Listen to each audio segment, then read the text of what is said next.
वंदे मातरम। शिक्षक साथियों और शिक्षा जगत से जुड़े अन्य कर्मचारी साथियों, मिड डे मील के संबंध में एक महत्वपूर्ण आदेश राज्य सरकार की तरफ से जारी हुआ है।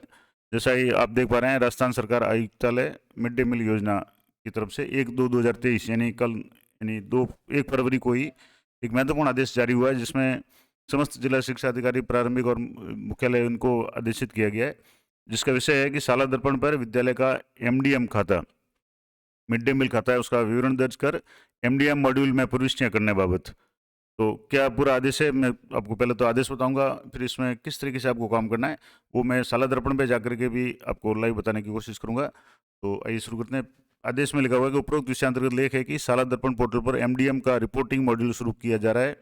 उक्त मॉड्यूल के लिए प्राथमिक तौर पर विद्यालय स्तर से शाला दर्पण पोर्टल पर विद्यालय के एमडीएम बैंक खाते का विवरण दर्ज किया जाना है और शाला दर्पण पर विद्यालय स्तर से बैंक खाते दर्ज करने का विकल्प उपलब्ध करवाया गया है। अतः संबंधित को निर्देशित करें कि शाला दर्पण पोर्टल पर विद्यालय स्तर से एमडीएम खाता का विवरण दर्ज करना सुनिश्चित करें और एमडीएम खाता सत्यापित होने के पश्चात विद्यालय स्तर से एमडीएम मॉड्यूल में प्रविष्टियां की जाए और इसमें आने वाली समस्याओं से अवगत कराया जाए ताकि मॉड्यूल में आवश्यक अपडेशन करवाया जा सके। इस कार्य को सर्वोच्च प्राथमिकता प्रदान करें और जिससे शाला दर्पण पोर्टल पे एमडीएम मॉड्यूल है वो शीघ्र कार्यशील हो सके। ये आयुक्त मिड डे मील की तरफ से महत्वपूर्ण आदेश जारी किया गया और ये कल ही किया गया। अब इसके संबंध में ये कुछ इंपॉर्टेंट बताया गया है किस तरीके से आपको ये करना है। जैसे ये पीडीएफ थोड़ी सी इसकी साइड जो है वो मैं उसको सही करके आपको बता देता हूँ। जैसे यहाँ इसको थोड़ा सा रोटेट करेंगे तो यहाँ जो आदेश दिया हुआ है कि इसमें आपको कैसे काम करना है, तो सबसे पहले तो आपको यहाँ देखना है कि जैसे मैं थोड़ा सा इसको ज़्यादा बड़ी है तो इसको माइनस कर दे। आप जैसे विद्यालय इसमें जाना है आपको, शाला दर्पण का जो स्कूल लॉगिन करके आपको विद्यालय वाला जो मॉड्यूल है उसमें जाना है और विद्यालय में आपके सामने 2-3 ऑप्शन जो दिखेंगे जो आपके काम के हैं या इस मिड डे मील से संबंधित है। पहला है मिड डे मील दैनिक या साप्ताहिक सूचना प्रपत्र। दूसरा है मिड डे मील खाद्यान्न प्रविष्टि, स्टॉक प्रविष्टि करें, कितना आपके खाद्यान्न आया है उसकी प्रविष्टि करनी है। और मिड डे मील फंड विवरण, कितना बजट मिड डे मील से संबंधित जो भी प्राप्त हो उसकी विवरण करना है। और चौथा मॉड्यूल इसमें है कि मिड डे मील सूचना प्रपत्र M2।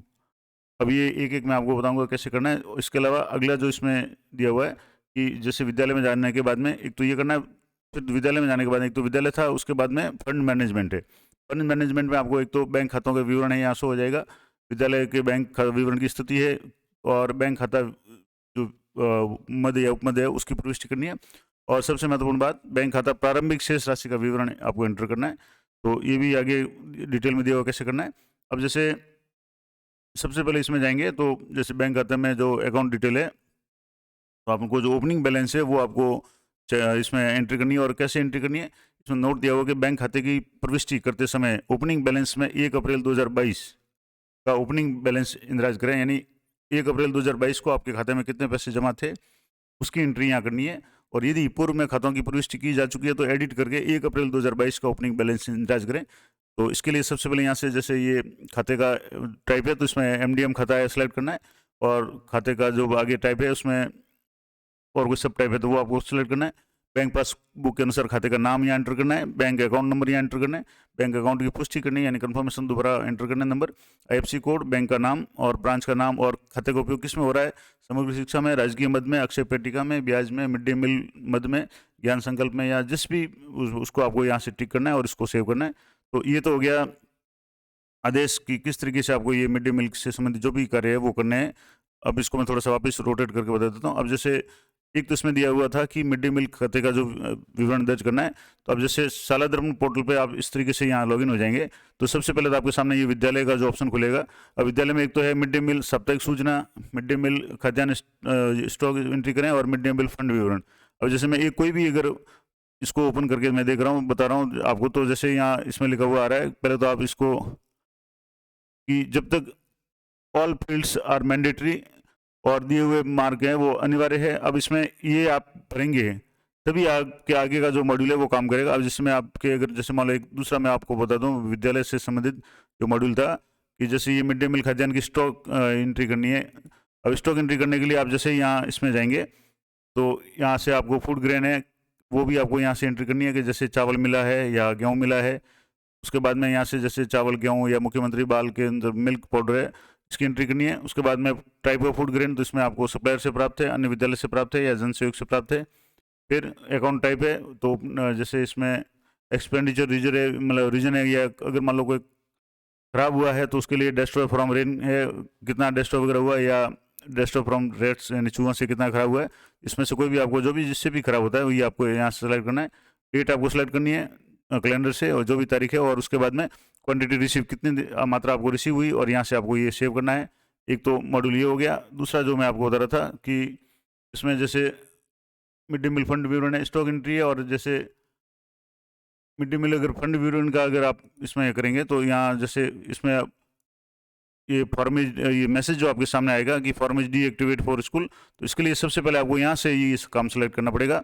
अगर आपके भी ये इस तरह का मैसेज आ रहा है कि फॉर्मेज डीएक्टिवेटेड, तो सबसे पहले आपको ये जो डिटेल है ये आपको भरनी है। और इसमें क्या भरना है मैं आपको बता दूं कि पहला तो इसमें ऑप्शन है कि एमडीएम योजना संचालित नहीं है।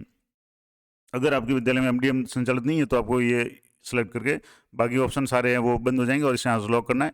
दूसरा ऑप्शन है संचालित और भोजन विद्यालय रसोई घर में ही बन रहा है, अगर ये स्थिति है तो आपको यहाँ से इसको लॉक करना है। और तीसरा है कि संचालित है और भोजन केंद्रीयकृत रसोई घर में निर्मित हो रहा है, कई स्कूलों में या कई शहरों में इस तरह की सुविधा है, तो वो आपको वो करना है। अगर मान लो चौथा ऑप्शन आपके काम करा है कि संचालित भोजन स्वयं सहायता समूह द्वारा निर्मित है, तो आपको जो भी सहायता समूह का नाम लिखना है और यहाँ से लॉक करना है। अब जैसे सामान्य रूप से ज़्यादातर स्कूलों में मिड डे मील है वो संचालित हो रहा है, और भोजन है वो विद्यालय रसोई घर में ही निर्मित किया जाता है। तो जैसे यहाँ ये जो है ऑप्शन है कि संचालित और भोजन विद्यालय रसोई घर में निर्मित किया जाता है, इसको आपको यहाँ से लॉक कर देना है। और जैसे ही यहाँ लॉक करेंगे तो आपके सामने ये आपके जो भी विद्यालय का नाम है, ब्लॉक का नाम है, यू डैश कोड, सालादर्पण कोड, ये सारे डिटेल्स इसमें आ जाएगी। अब अगला जो ऑप्शन मैं आपको बताया था कैसे करना है, तो अब इसमें जैसे फंड वितरण जो है विवरण, उसमें आपको एंट्री करनी है।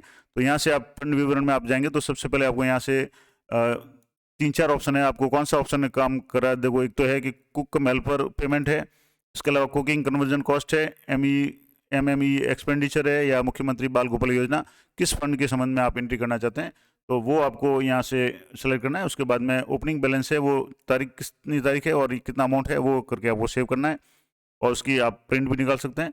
अगला जो इसमें एक और ऑप्शन जो दिया हुआ था कि मिड डे मील जो फंड विवरण हो गया, उसके बाद में जैसे फंड मैनेजमेंट में था, तो इसमें आपके बैंक खातों का विवरण है और ये आपको प्रविष्टि करनी थी। तो अब जैसे बैंक खातों का विवरण है, तो विवरण की स्थिति में आप जैसे यहाँ से आप क्लिक करेंगे तो यहाँ आपको एक इम्पोर्टेंट जो नोट दिया हुआ है वो आपको एक तो देखना है। नोट दिया हुआ बैंक खाते की प्रविष्टि करते समय ओपनिंग बैलेंस में 1 अप्रैल 2022 का ओपनिंग बैलेंस इंदराज करें, और यदि पूर्व में खातों की प्रविष्टि की जा चुकी है तो एडिट करके 1 अप्रैल 2022 का ओपनिंग बैलेंस इंदराज करें। यहाँ से आपको खाता सेलेक्ट करना है, जैसे ये एसएमसी खाता है, या एसडीएमसी खाता है, छात्रकोष खाता है, विद्यालय विकास खाता है, या मिड डे मील खाता है। अब जैसे मैं एमडीएम खाता है यही सिलेक्ट कर रहा हूँ क्योंकि एमडीएम से संबंधित ही जानकारी है। तो इसमें आप खाते का टाइप है सेविंग है, एफडी है, करंट है, या आरडी है। अब जैसे मतलब सेविंग अकाउंट है या करंट अकाउंट, जो भी अकाउंट आप हो वो आपको यहाँ से सेलेक्ट कर लेना है। फिर पासबुक के अनुसार खाते का नाम है, आपको जैसे विद्यालय से या कोई कमेटी के नाम से है, विद्यालय के नाम से, किस भी नाम से जो भी खाता है, और यहाँ आपको बैंक अकाउंट डिटेल एंटर करनी है। बैंक अकाउंट की पुष्टि यहाँ करनी है, यानी दोबारा पढ़ना है। फिर आईएफसी कोड बैंक के यहाँ एंटर करने हैं, बैंक का नाम है, आईएफसी कोड डालते ही अपने आप आ जाएगा। जैसे मैं एक आपको समझाने के लिए ऐसे ही बता रहा हूँ, जैसे यहाँ आप मान लो एसबीआई का कोई भी आईएफसी कोड डालेंगे, तो आपको जैसे ये मैं एसबीआई का कोड डाल करके यहाँ से जैसे आप क्लिक करेंगे तो इसको थोड़ा ये अपने आप ये स्टेट बैंक ऑफ इंडिया इसकी ब्रांच का नाम आ जाएगा।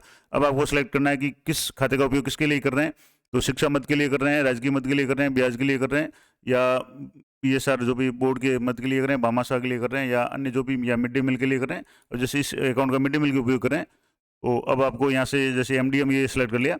उसके बाद में ओपनिंग बैलेंस एज ऑन 1/4/2022 यानी 1 अप्रैल 2022 को ओपनिंग बैलेंस कितना था वो आपको यहाँ एंटर करनी है। जो भी आपके अमाउंट हो वो आपको यहाँ एंट्री करके, और अकाउंट ओपनिंग डेट है, अकाउंट कब ओपन किया वो आपको यहाँ एंटर करनी है। और उसमें लिखा हुआ कि account closing date, if account is close, अगर अकाउंट क्लोज किया जा चुका है यानी बंद हो चुका है तो आपको ओपनिंग डेट मतलब क्लोजिंग डेट करनी है, नहीं तो आप इसको नो कर दें, क्योंकि अगर अकाउंट एक्टिवेट है, चालू है, तो उसको आपको नो करना है। अब इसके बाद में यहाँ रद्द किए गए चेक अपलोड करें, यानी cancel cheque size should be 50 KB यानी जेपीजी और जेपीईजी फॉर्मेट में या पीएनजी फॉर्मेट में हो, और 50 KB तक की जो भी बैंक का जो चेक है वो कैंसिल करके उसकी इमेज है वो यहाँ अपलोड करनी है। या बैंक डायरी की जो फोटोकॉपी है आप क्लियर उसकी फ़ोटो मेन पृष्ठ की जिसमें अकाउंट नंबर वगैरह हो वो आप यहाँ से अपलोड करके इसको सेव कर लें। अगर आपके विद्यालय के पहले से अकाउंट अगर यहाँ से इस तरीके से है तो ये अकाउंट सारे आपके अगर सेव किए हुए हैं तो वो भी शो हो जाएंगे, वहाँ से भी आप डिटेल ले सकते हैं। तो इस तरीके से एक तो ये पूरा प्रोसेस आपको करना है। तो अब और इसमें जैसे विद्यालय मैंने बता दिया, विद्यालय में आपके जैसे अभी फंड मैनेजमेंट में मैंने बताया, तो एक मेन तो खाता है। अब बैंक खाता विवरण की स्थिति है और प्रारंभिक शेष विवरण वगैरह है, तो ये जैसे बैंक खाता की विवरण की स्थिति आप इस पर क्लिक करेंगे तो आपके विद्यालय के जितने भी खाते हैं ये यहाँ इस तरीके से शो हो जाएंगे। तो एक तो ये हो गया। और इसके बाद में और भी अगर आप कुछ देखना चाहें इसमें मिड डे मील से संबंधित तो ये फंड मैनेजमेंट हो गया। अब प्रारंभिक शेष का विवरण है, यहाँ से आपको अगर तो इसमें लिखेंगे, लिखा हुआ आ रहा है कि आपके विद्यालय खातों का वेरिफिकेशन अभी तक नहीं हुआ है, ये स्कूल पर पेंडिंग है, यानी पहले आपको वेरिफिकेशन करना है, उसके बाद में ये एंट्री करनी है। तो जो भी एंट्रियाँ मैंने बताई आपको इस तरीके से एंट्रियाँ करनी है। और ये जो महत्वपूर्ण आदेश आपको मैंने बताया इस तरीके से इसकी पालना करनी है कि शाला दर्पण पे जो भी विद्यालय के एमडीएम से जो भी संबंधित खाते वगैरह है उनको आपको एक बार अपडेट करना है। और उसके बाद में एंट्री है उसकी जो भी इसमें स्टॉक एंट्री भी करनी है, आपको कितना बजट आया है, कितना पैसा आया है, किस किस मद में पैसा आया, वो सारी एंट्रियाँ करनी है। तो ये महत्वपूर्ण जानकारी मैंने आपको बता दी। आशा करता हूँ ये जानकारी आपके लिए उपयोगी रहेगी और अधिक से अधिक अपने शिक्षक साथियों से इस जानकारी को शेयर